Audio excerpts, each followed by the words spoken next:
Hello and welcome to Sons of the Dragon, the Immortal Iron Fist podcast. My name's Connor McKenna. I'm Carl Stout. No, you haven't gone back in No. Wow. You haven't gone back in time 3 years. Not you haven't gone back in 3 time. Because I've just jumbled all those words there. Are you drunk? No. But, maybe I should start getting drunk for these issues. You might be less angry. And maybe like if I was drunk for the previous 2 issues, maybe I would have enjoyed them more. This issue, spoiler alert, is better though. So, yes, and it's a shame that Rebecca can't make it because we said next time Western stuff would pop up, we would start talking about Westerns. Unfortunately, she's not here, and Western stuff does pop up, but I'm sure. Good one too. Yeah, I'm sure it'll pop up again though. But, yes. And it's also a better issue than the previous 2. But anyway, let's talk about Iron Fist news. Dun, dun, dun. There's not much, but there is, I guess. A little. Yeah, the biggest news is there is a mini-series called Contagion coming out that seems to feature our guy somewhat. And Pei. Yeah. Please, it's Pei, right? I believe so. Okay. I don't think you pronounce that pie because it's spelled wrong. Oh man, if I've gotten this wrong, Rebecca's gonna kill me because I've heard people call her pie. Yeah, but there's a bit in the Mortal Iron Fists where they point out how it's pronounced, and I've forgotten. Oh, so have I. Oh man. But I'm more than twice your age, so I have an actual excuse. I'm like 2 years old, right? So it's not much. Actually, if you were that young, it would be an excuse too. So, okay, apologies in advance if Pei is the wrong way to pronounce it. But I'm not going back and flipping through that issue just to find out because I'm lazy. So, yeah. Or I might do it while Carl talks. That was the other news you were referring to when you said "and," right? Yep. Well, we still have a third mystery, but I guess that's going to be a mystery until October. So that's when it comes out. It's a Halloween special. It's 5 issues, 5 weeks in a row, at $4 American a pop. Is it out of continuity or in continuity? Nobody knows yet. Okay. Well, it'll be interesting. Too far away. It does have Iron Fist on the cover of one of them with Power Man, and it does have Pei on the cover with Jessica Jones. Mm-hmm. And we have Moon Knight on the cover, and Ben Grimm is on the cover of issue 1 being attacked by the Mole Man's people there, all funky, gunky. Yeah. And the 5th issue is the head scratcher because you have almost an Avengers lineup with a mystery monk in the dead center with both arms ablaze. You know who everyone else is? I don't think it's Danny, but at first I thought it was Doctor Strange because me too. Edge of the cape, yeah. But then I realized the edge of the cape was for Doctor Strange, who's actually behind him. But the most exciting thing about this is that it's Ed Brisson. Yes. So, which we all know did a above average Iron Fist run recently. And so maybe he'll be using Iron Fist lore in this mini. Maybe we'll have a fungi Orson Randall leading the charge. Who knows? Could be the wonderful plant people we all hate to pronounce. Oh, yes, that would be so cool. If we got like a horror series with those guys, that'd be amazing. I'm excited, but it's not going to be them because it's all mushrooms and stuff. It's not like you could do some cool body horror with those guys though.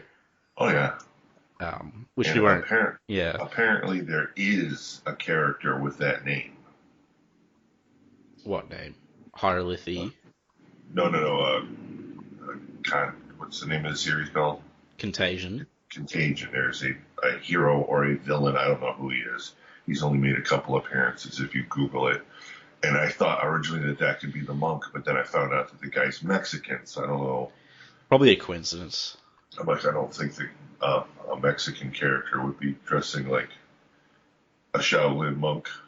So the whole thing But you never is, know. it looks like just a disease outbreak where everyone gets turned into like gross mushroom people and start attacking other people.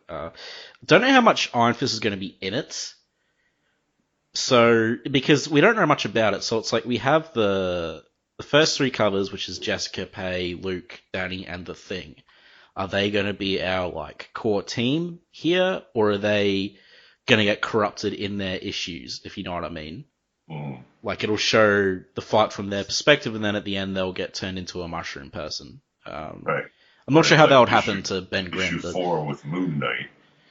yeah, because he doesn't look healthy. Yeah, he looks like he's got it. Yeah, but Ray, my from Into the Night, also my co-host on the Superman podcast. Look in the show notes. We suggested that we do a crossover. Shameless plug. Yeah. Well, I'm going to plug the crap out of it. It's a good podcast. Yeah, he suggested we do a crossover. And I think that's a good idea. 5 issues in 5 weeks, it'll help. Yeah. Yeah, that's actually pretty crazy. So we'll probably alternate each week. We'll check out the synopsis for each issue and we'll figure out which ones we're covering because it would be like, if we ended up covering a Moon Knight issue and they covered an Iron Fist issue, it'd be weird. But, we might have Ray on there, we might go over there. But either way, it'll be cool to cross over with those guys again. So, yeah. Look, October's going to be a good month. And you know how much Karl and I love our horror, so... Yes. Yeah. And bore Rebecca with my love for body horror, or gross her out. I don't know which one it is. But... Yeah, but Rebecca's reading The Immortal Hulk. Yeah. You want to talk about some grossed out body horror going on in that issues. Whew. Is that still going, is it? Immortal Hulk? Oh yes. It's messed up. Who is drawing that? Someone I know was drawing that. I don't know. I don't really look. Yeah. Oh, you're not reading it? If I hate it, that's when I usually look to remind myself not to look at this guy's stuff. But if it's good art, I rarely look to see who the artist is. I'm pretty sure the artist is a Superman guy. I'm just trying to find. Unless it's Art Adams. I'll buy anything Art Adams does. But mostly he just does variant covers now that go for stupid money. Yeah. Yeah. Bloody variants, man. Anyway, we could talk about variants and what's happened to the comics industry. And, the only thing positive is the paper's gotten better. Let's just put it that way. That's true. Yeah. It's no longer the dingy newsprint.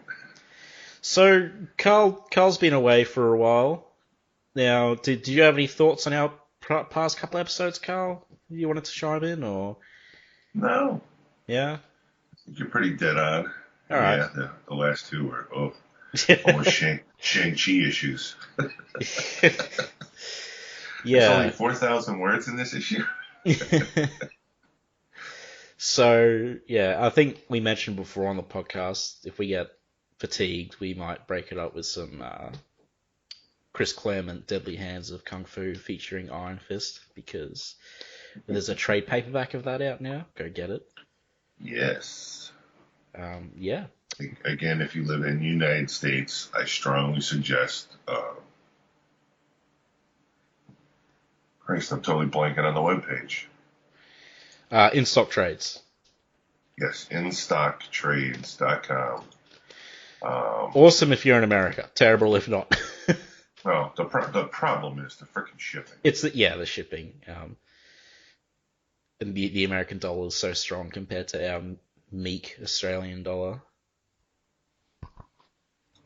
I think right now, like $5 here is $8.60 there. Yeah. Well, do you want to... Is there any other news, or is that it? Other than the constant teasing that Hulu is going to be bringing the television shows from Netflix back as soon as the time limit's up. Yeah, more than likely, but people are still posting crap about it. Yeah. I'm trying. It still really hurts because of the way Luke, Luke Cage and Iron Fist ended. It kills me. Daredevil had a good ending, like emphasis on the word ending. But Yeah, if anything, Daredevil sets you up for the next season. It's not going to happen. I mean, that was like Which, one little thing at the end, you know. Everything else is mhm. like a good ending, you know. It wasn't a cliffhanger ending like Luke Cage or Iron Fist wasn't really a cliffhanger ending, but it wasn't a And complete I story.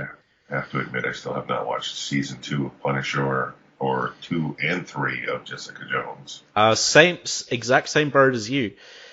Just because the whole things turned me off those shows for a while, not because I'm interested. Plus, I haven't. I don't know. I've heard mixed things about Punisher season 2, Mm-hmm. uh, especially from Punisher fans. So, yeah. Why is that funny? Just is. Okay. Because I just met Punisher fans standing in line to pick up our passes for Kineticon all this weekend. It's a 3-day event here. Oh, I take okay. all my kids to. And I was wearing a Punisher t-shirt. So, of course, every Punisher on the planet has to come up and talk to you. And I'm like, yes. Wow. I've But, never had that reaction, and I wear a Punisher shirt all the time. well, maybe I just look nicer than you. Maybe you can. Never mind. That's not appropriate language to this podcast. Maybe I look approachable. Hey. I've had a few people talk to me while I'm wearing my Luke Cage shirt though. There you go. Which is like whatever. I'm white, by the way, in case no one noticed. But you know. We are in a podcast. They can't see you, and you've never posted a picture of yourself. Yeah, that's true. Ever. I Even have pictures. On your multiple Facebook pages, you have pictures of other people. Yeah, no, there's pictures of me on my face. If you look on my Facebook page and you see photos, like the first picture there is literally one of me. So you're crazy. Whatever. The only reason why I know what you look like is because your mother has commented on something you posted before. I looked at her pictures to see a picture of you. Mum needs to get off my Facebook page. So if Right. yeah, We're all white. We've established this. well, Ray's not white. Well, Ray's not on this podcast. That's true. He's on one of my other podcasts though. Show notes. Shameless plug. Yeah. So let's get on to this groody issue, shall we? Name your sex tape, by the way. Power Man and Iron Fist issue 63. Well, I mean, of course it's shameless. You wouldn't make a tape and put shameful on it, would you? Because, yeah. Anyway. Yes, Power Man and Iron Fist 63. And I forgot to get the page up to look at the details, so you can describe the cover. Luke Cage is holding aloft a fiery, burning girder or pylon or, large chunk of wood. Yeah. While Danny in the background on some type of balcony that no longer has stairs attached, apparently, because those stairs go nowhere, is holding GW, who looks like he's in rough shape. Maybe they're exploding stairs. And, so he didn't want to step on them because they blow up. No, that was like 40 issues ago. Yeah, but, he remembers, so... I would remember that. He I wouldn't never look trusts stairs anymore. Yeah, who would look at stairs the same way again if they blew up when you touched... Stairs and elevators. Yeah. Every building is a death trap now. But it's an excellent cover. It's very orange and black. It's good, yeah. And yellow. And literally, those are the only 3 colors they used other than, the blue and white on the Power Man and Iron Fist logo. Yeah. It's a good cover. But not as good as the first page. I just want to read out credits first. Joe Duffy. Yeah, writer Joe Duffy, pencil, Kerry Gamble, inker, Ricardo Villamonte, colorist Ed Harrigan, letterer Diana Hannigan. Albers, Hannigan. Oh, sorry. I'm too far away from my screen, so... editor is the one and only the Dennis O'Neill, I should say, and Mark Grunwald. But yes, June 1980. Now, before I forget, you can pick this up in the Power Man and Iron Fist Epic Collection.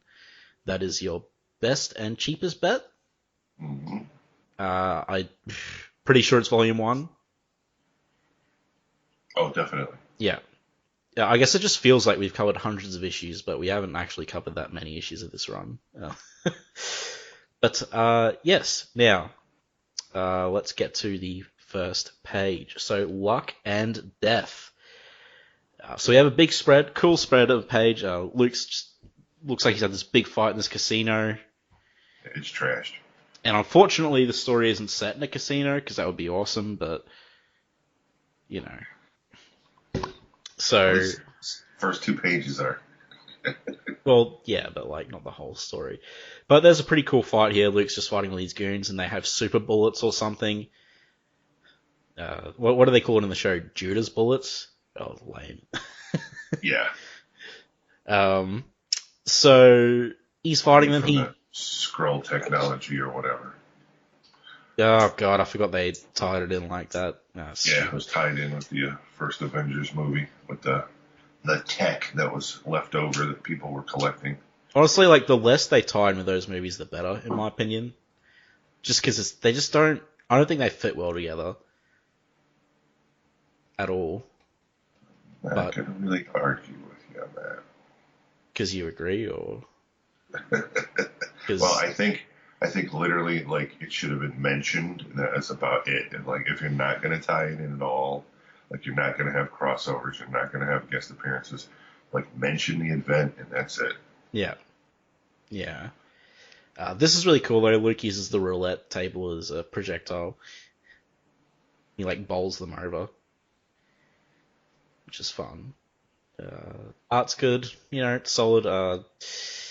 We have a consistent artist now, so it's good, but it's less funny because we get less weird collar action and stuff. But you know, consistency's probably better. So all the goons are running away from Luke. They run out into an alleyway and bump into Iron Fist. And Iron Fist proceeds to kick one, and he beats them all up. You know, make his little quirk there. Hi, you fellas come here often? Yeah, it was real funny. This Iron Fist Cage chased us into a trap. Come on, let's rush him. We can take him, all 7 of us at right in the face. Danny shot first there. But Danny takes him out.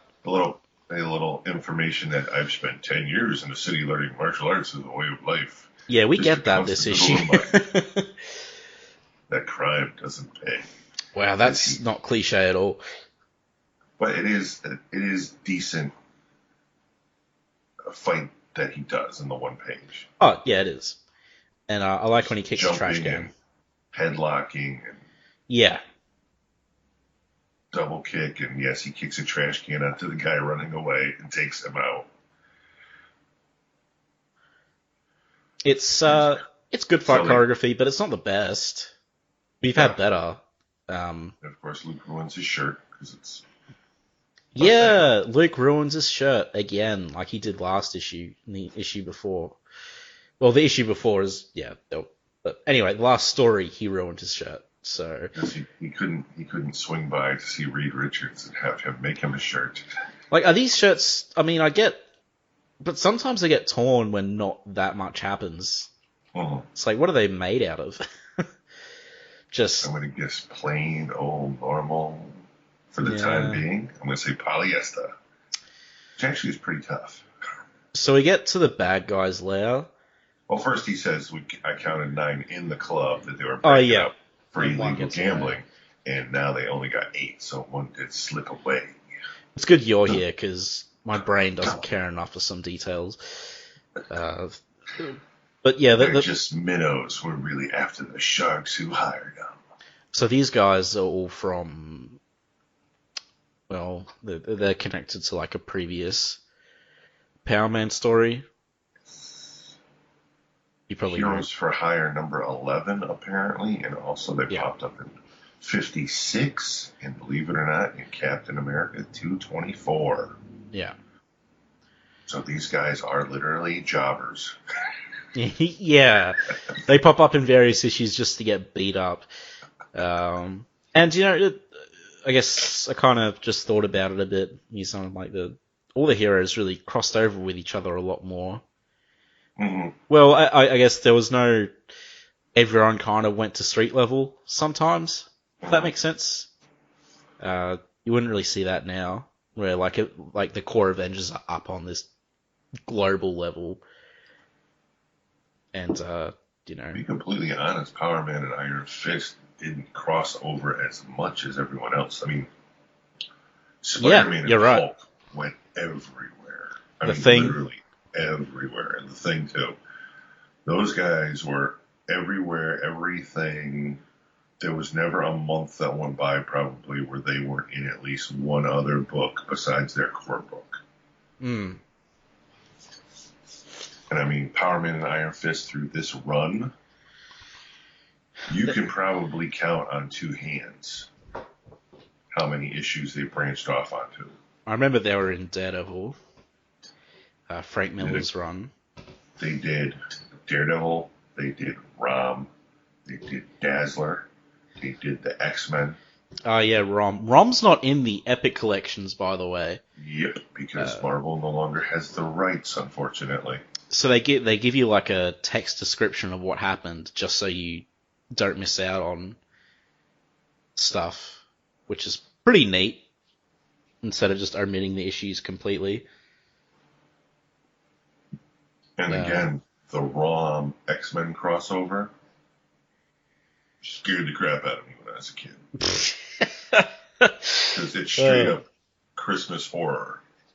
Did Gremlins scare you? I actually didn't know. No. Oh. But I was much older. Oh, okay. When Gremlins came up. But I didn't know who the Wraith were. Forgot you were like 80, so. I'm not 80. I'm almost 50, but I'm not 80. Listen, I just bought a cartoon strip from a Sunday paper that's older than you. Yeah. Oh, you bought that? Yeah. Oh. Congratulations. It wasn't much. Oh, okay. It was less than what a pack of cigarettes cost. Oh. Well, it's a good steal then. So, yeah, these bad guys. Fancy pantsy hotel room. Oh, you moved on? I can do that. And one guy's talking on the phone. What? Don't pay dearly for this outrage. And another guy's glancing out the window, and he's like, "Don't discuss business with the waiter present. You get out." Yes, sir. So, Philip, what is the news that upset you so badly? The same as always, Jamie. Our equipment has been smashed and our men arrested by Power Man and Iron Fist. I guess they've plagued us for months, ever since they captured your men and thwarted your attempt to rob a museum on the very night you first took the title of Signor Sorretti, a.k.a. Mr. Luck. Now this was 56. That was the highly amusing Cosmic Pharaoh or whatever, where it's like rampaging through the streets and Danny and Luke are like, "Oh, we're just gonna go find these artifacts. You guys can deal with that." And so Jamie is like, "So the title was vacant after our older brother Ramon was killed by Power Man in issue Heroes for Hire number 11. Yeah. And you have done no better than I have against these costume heroes, since you inherited Ramon's other identity, Signor Marty, Muerte, I think, a.k.a. Mr. Death. It was only luck that kept you out of jail after Captain America caught you in Captain America 224. In all else, we've been a success, an unbeatable team. Our gambling operations have prospered in Europe, Chicago, and Vegas, where it's legal. We're in New York now, Jamie. Yeah, why wouldn't a gambling casino work in a place where it's legal to have gambling casinos? Can't understand why no superhero is bothering you in Vegas. No. The Maggie, the biggest crime syndicate in the country, is watching us closely, waiting to see how we deal with these costume annoyances. Maybe, like, all of these criminal organizations should move to the one city where all the superheroes are located. Like, just take your pick of another city, because they're pretty much all in New York, so... Yeah. You would think pretty much they would just say, you know what? It's the whole New England area. Yeah. Because some of them are planes. Let's go to Australia or something. You just skip this. Now, Missouri. Nobody's out there. Nebraska, maybe? We'll start from Ohio and work west. No one will mess with us. I intend to keep control of this territory. Power Man and Iron Fist will die before they get the chance to trouble us again. Dun, dun, dun. So again... Later that afternoon in the Park Avenue offices of Heroes for Hire, Power Man and Iron Fist confer by phone with their lawyer and business partner. You're not turning this into a Saturday morning cartoon. But I want to. But that's too bad, because you're not. I'll just keep interrupting you going, la la la la, if you try and turn it into a... This is why we get no mail. Everyone hates you. Oh, wow. No, that's... If everyone hated me, then we get more mail. Like... True. So Who's that fake Australian? He doesn't even sound like an Aussie. He didn't once say dingo this episode. Crikey, dingo. Shrimps on the Barbie. Yeah. Still from England. Mate. You drongo. Danger, danger, danger. Oh. I hate when... Nothing bad about Steve Irwin.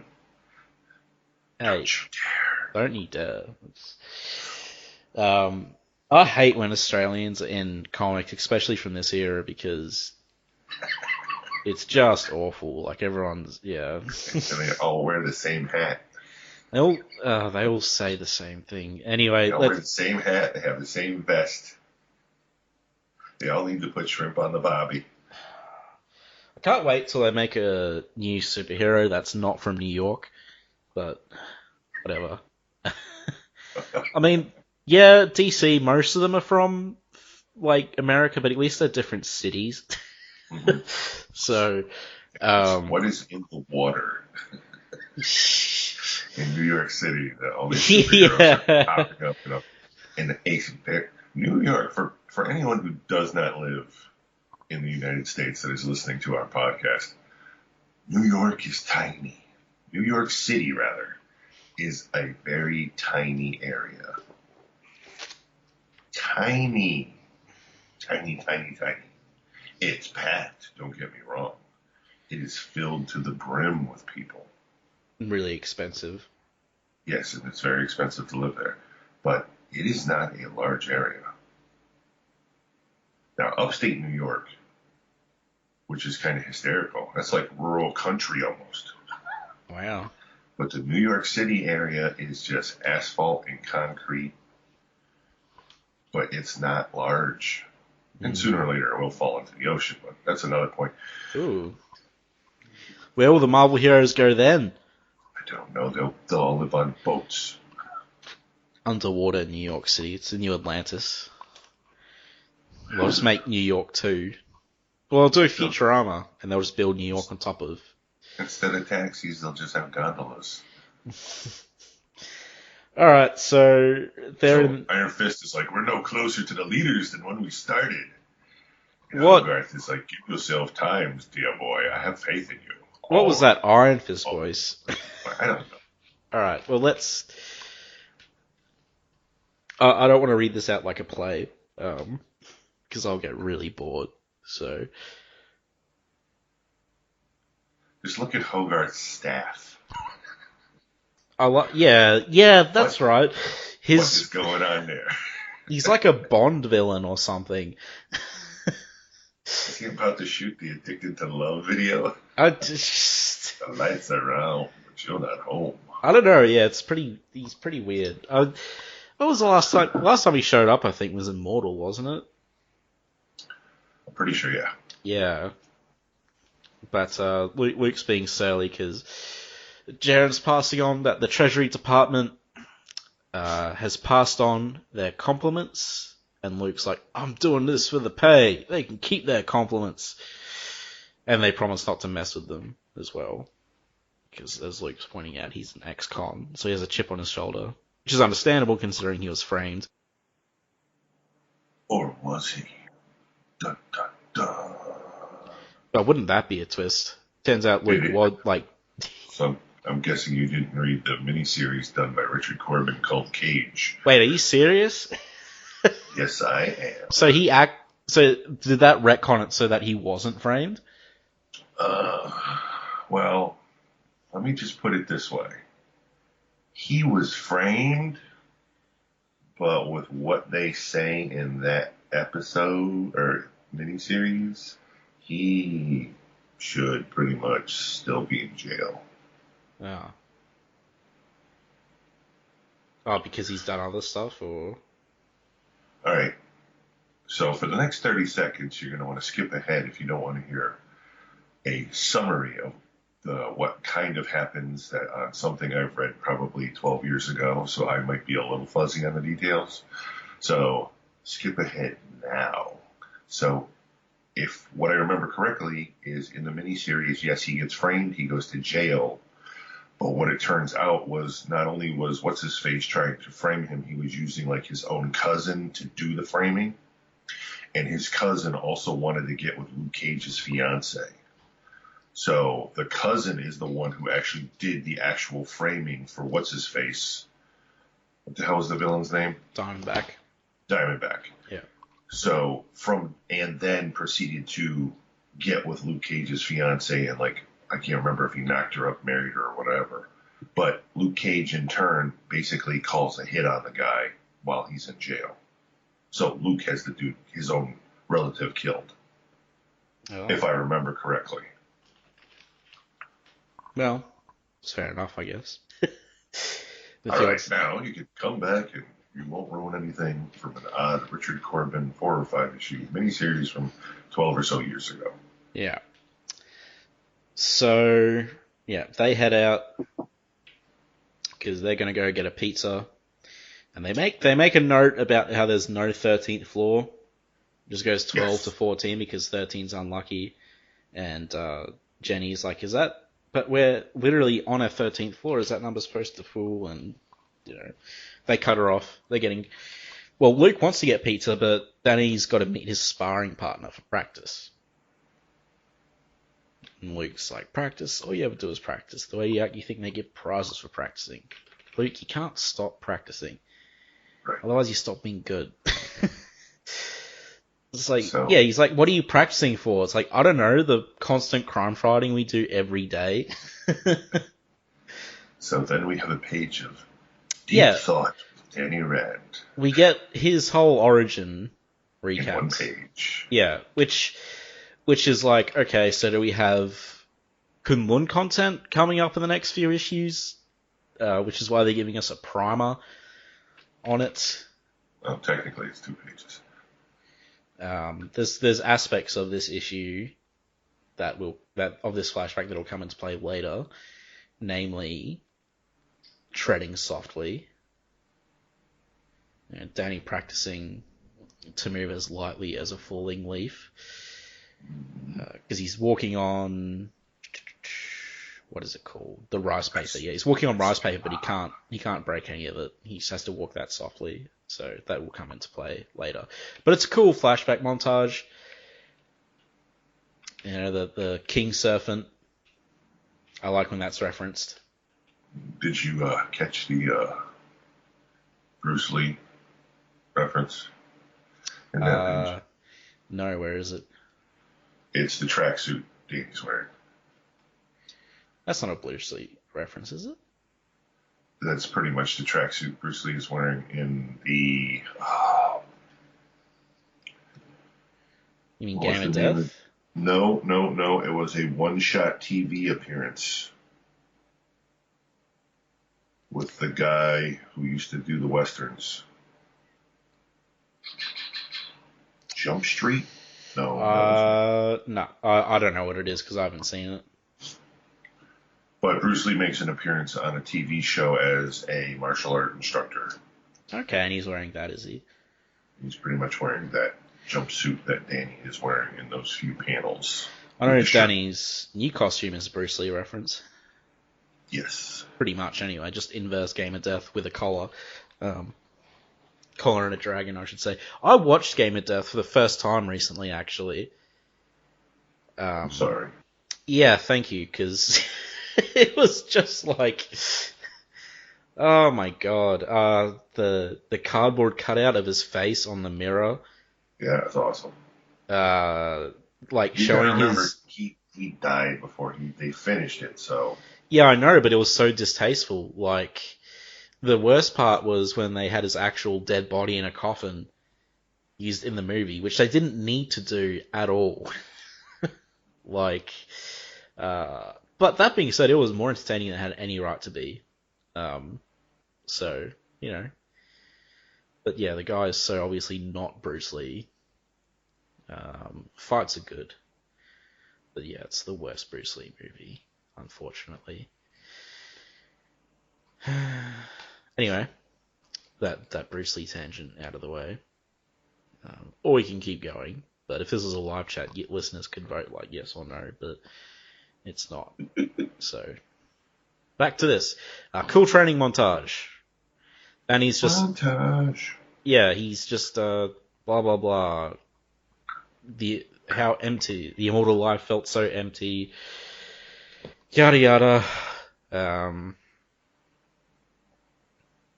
Yeah, and he just talks about how...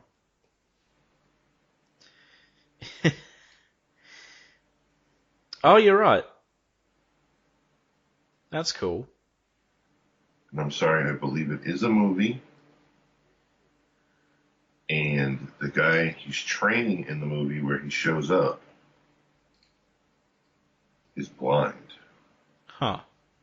So he's basically training Matt Murdock. Yeah, Carl just sent me a picture of what he was talking about, by the way, and it's indeed the same outfit that Danny is wearing here. Yeah, but he's just in a monologuing. You know, we all know he left. Longstreet. It was called Longstreet, and it was a TV show. Okay. But yeah, Danny left for revenge, didn't follow through with it, feels useless, he feels empty, etc. And he's the champion. He's the greatest warrior of a city he may never see again. That's all good. So, after all of Danny's melancholy, we go to the Gem Theatre, where Luke Cage lives on the top floor, and he is again awakened by a movie. Blair. Yeah, downstairs. But what's playing at the Gem Theatre, Connor? The Good, the Bad, and the Ugly. Which is, you know, safe to say that it's the most famous Western of all time. But you should still all watch Jesse Wales. Josie Wales? Yes, you should. Look, there's a lot of Westerns you should watch, guys. Pale Rider, Hang 'em High. If we're just talking about Clint Eastwood, yeah, Pale Rider, Hang 'em High, what's that one? Drifter, something Drifter. High Plains Drifter. Yeah, definitely watch that one. It's weird. Outlaw Josie Wales, Dolls Trilogy, naturally. That's just Clint Eastwood. We won't go into all Westerns because that will take too long. But, you know, For a Few Dollars More is my favorite out of the Dolls Trilogy. I think that's the best one.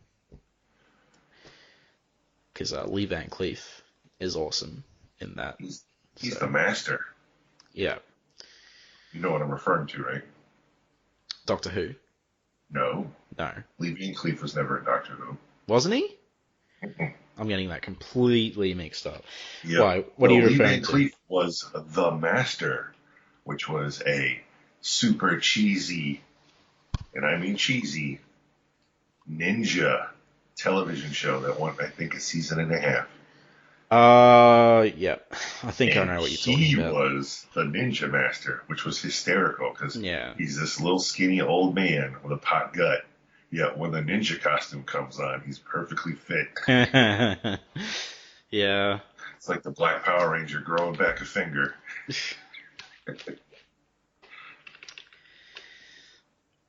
So, yeah, back to So the issue. Luke Cage is jarred awake by a large blaring noise, and he, of course, yells, "Christmas!" He starts pounding on the floor. And I ain't supposed to be breaks running it. that film till 3 p.m. Quiet! Punches a hole through the floor to see DW. GW and the sound guy working on a new projector with the super Dolby sound that they're having installed. Yep. Cecil, there you go, Cecil. My Uncle Mask sent him over to check out the new projector before we start using it with the new sound system they installed. And then Luke goes on to why your uncle is bothering to sink money into this loophole. And he says he basically uses it as a big tax write-off for his other businesses. And then asks when's Danny coming over for a private showing of The Good, the Bad, and the Ugly. And Luke then informs him as he's shaving that Nothing, by the way. Danny isn't coming over. Iron Fist is now coming over because apparently now the whole people knowing who Danny possibly is been causing an issue. Yeah. Which is fair. Danny's the only one who has a secret identity there, but he's really bad at keeping it. Which is why it's good that they just scrapped it entirely at one point, because, yeah. We've talked about it before, but I really like how Luke Cage clearly has no stubble to shave, but then he goes and shaves anyway. Like, he's just shaving nothing. It's the prevention of stubble. Maybe he's really paranoid about it. Have you read the Luke Cage Max mini? Luke Cage Max? Yeah, I think it's just called Cage. Was that the 12-issue run where Danny comes back at one point and they get in a fight because he didn't inform him immediately that he was alive? Not that one. This is like in the Max imprint. Isn't that the one by Richard Corbin? That's out of continuity though. And now I'm going to have to say, no, I have not read it. Okay. Well, I don't know. I was just curious because it's supposed to be really good, so. I have it here though. I will check. No, it's Brian Azzarello. And no, wait, yeah, and Corbin. Yeah, Richard Corbin did the artwork. Okay, yeah. well, it's not in continuity, so Oh, that's good. yeah, I'm pretty sure it's not. While Luke is getting dressed into the same outfit he always wears, he has an epiphany and starts to bolt out the door. And DW's like, "Cage, what is it? Looks like you've seen a ghost. Seen something better than a ghost, DW. Tell Fist to wait for me here." And meanwhile, we find out that Cecil Is not all he appears planting to a be. bomb. Well, we don't know that. What did he tells him? And what Luke Cage's epiphany is that he recognized the guy as the ninth man from the casino. Yeah. So he goes running after him down the street, and the guy goes to hop back into his work van. Yet someone has rigged a crossbow. Yeah. It's really bizarre, isn't it? Yes, in the passenger seat to go off to whoever opens the driver's side door. Forget it, Power Man. You'll never get twang me. Yeah, you think they would rig a gun, Something. but like just a crossbow. That would be an instant kill instead of, you're going to suffer for like 2 minutes. Yeah. But honestly, were that hit, it wouldn't have killed him. Yeah. He tells Luke who's behind it, though, as he's dying. And he also tells him he planted the bomb. So he's on his way back to the theater to prevent the bomb from going off when good old Tony shows up to work with DW to start showing the movie. And he sets up the projector and sends DW downstairs to see how it sounds. Outside, Iron Fist shows up just in time. Boom. What is it, Luke? Oh, We gotta get inside fast. Someone planted a. cool explosion, cool page. Good and bad, ugly. Monarchy being blasted to pieces above the giant boom as the shrapnel is flying everywhere, shredding both outfits this time. But Luke's outfit's getting shredded much more than Danny's outfit is. Well, there's more to Luke. He's a bigger target. Yeah, and I guess symbiotes don't shred as easily. Shh. So, oh, we're not talking about that. Okay, yeah. I decided to give that to a Spider-Man. character. Oh, Needs really? help. Okay. Maybe I should call John Byrne. You'll probably hang up on me or ask how I got that number. You want $5 for this phone call. And then I'll be like, why are you such a weirdo, man? But you're also a really good writer. Anyway. You didn't hate his Superman run? Oh, it's great. It's Is fantastic. It? Oh, yeah, it's really good. But there's... When it came out, people hated it. Oh, really? Yeah, when it actually was coming out. Oh, okay. You know, Well, a lot of diehard Superman fans who did. Because that was... I didn't read it, so I can't discuss it with you. The reason it was really controversial is that came just after Crisis on Infinite Earths. So that was the first full reboot that DC did.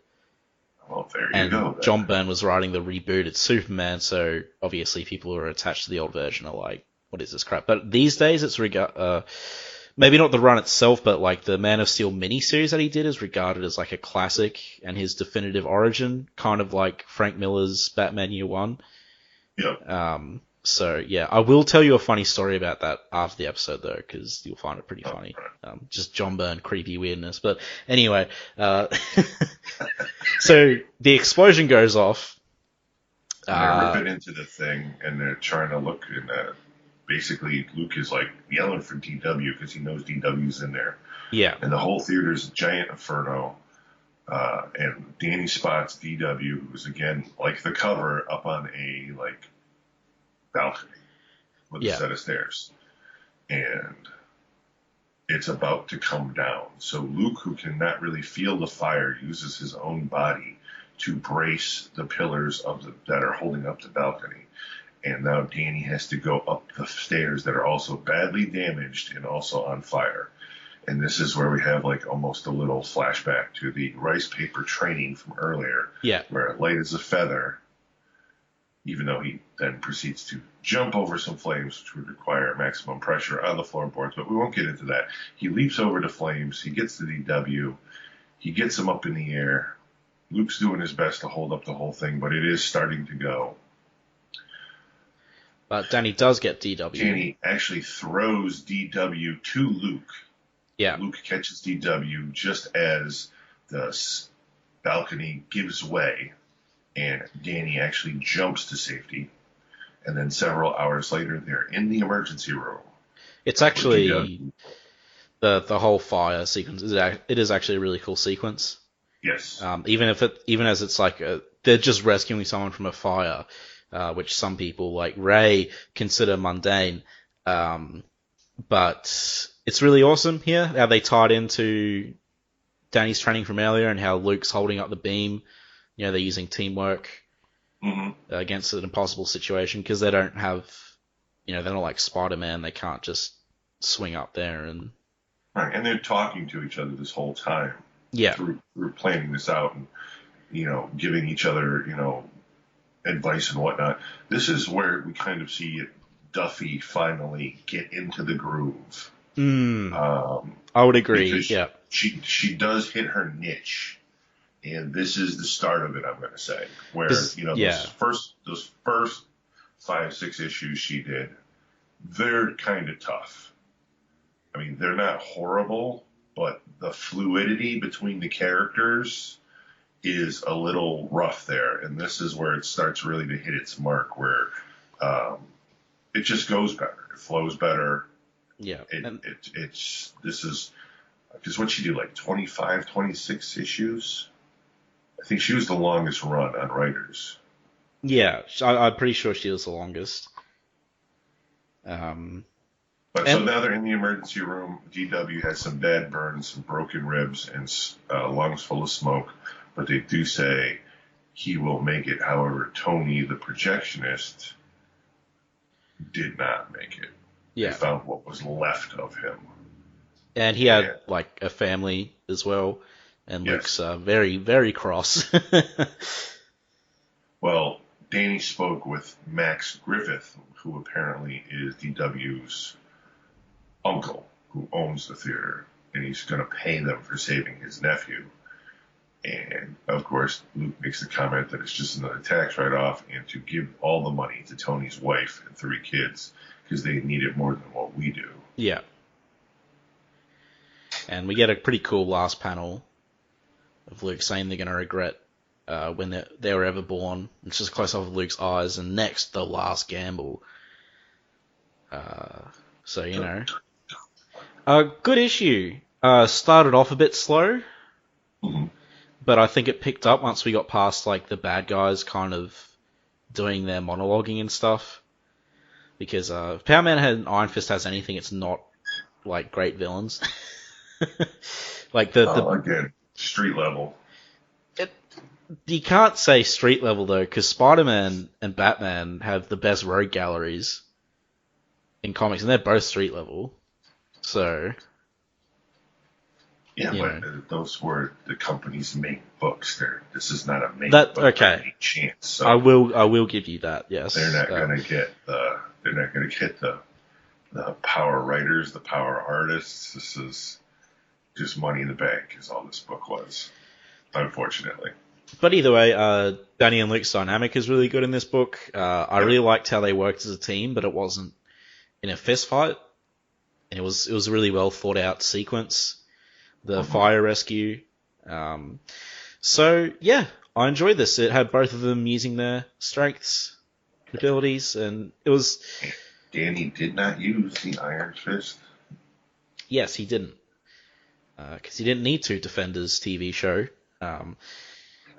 But, yeah. And yeah, so, good issue. And... Yes, I give it a good solid 7. Oh, we're doing ratings now? No. Oh. Okay. Yeah, looking forward to the next issue, which will be in 2 weeks.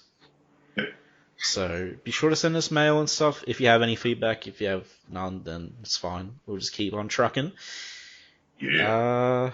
Yeah. We don't need to hear from you, really. Just silly little emails. I will say I'm really glad we got emails. I'm really glad we got that one episode of Power Man and Iron Fist. We didn't get the TV show, the shows got cancelled, but at least we got that one episode of them teaming up. You know what I mean? Yes. It was good. I'm glad it exists. And you can watch it by itself. We have that at least. So, yeah. Until it's taken away. Oh, well, they're releasing them on DVD, Blu-ray, I should say. I have Iron Fist season 1 anyway. I haven't gotten season 2 yet. And that's the thing; they don't seem. At least I can't seem to find them. I see the overseas ones all the time. Well, I'm always on eBay. I pretty much buy everything off of eBay. I didn't notice. And all the time, I'm seeing all the foreign copies. Yes, they are region free, so they would play over here anyways. But I never see like the American cut ever pop up. That is interesting. Because I do want to get the Defenders, and I do want to get Iron Fist 1 and 2. Probably Luke Cage 1 and 2 also. It'd be nice if they just did it since it's done, if they just dropped it all in a box set. Yeah. A very expensive box set, probably, but still. Yeah, you're right, it's done. It should just be all put on a box set. Unless they do a mini-series to wrap up, Iron Fist and Luke Cage, please do it. Don't leave us cliffhangers. What are we kidding? I'm over it. But, yes. And a shout-out for Jess on the Facebook page for complimenting us. Oh yeah, What we thanks actually very think. much for the feedback. We do enjoy feedback. Yeah, we really do, especially positive feedback. It's always nice. Well, we haven't really gotten negative feedback before. Well, it's rare anyway. But yes, anyway. So 2 weeks from now, you'll get the next episode. So until next time, may your shirt be unto like a thing of paper and just break all the time. Rice paper. Peace. Take care. Later.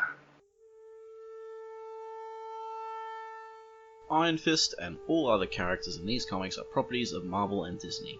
Any music or images we use belong to their respective copyright holders. We do this for fun, so please don't sue us.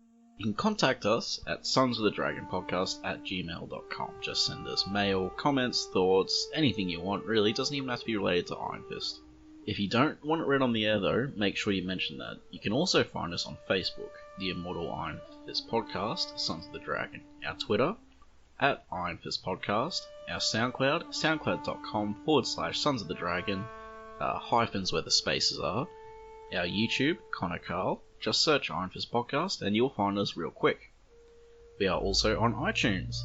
If you find us there, give us a review and rate us. If it's less than 5 stars, please say why so we can improve the show. And we're on Podcast Garden in the literature section, and last but not least, head over to our WordPress, Sons of the Dragon, the Immortal Iron Fist Podcast.wordpress.com. That's where I put all the show notes. I'd like to thank Thomas Tissot for composing the Iron Fist theme song we use at the start of our Iron Fist episodes on the podcast. I'd also like to thank Peter John Sikorsky for composing the Power Man and Iron Fist theme we use at the start of our Power Man and Iron Fist episodes. And finally, thanks to you guys for listening.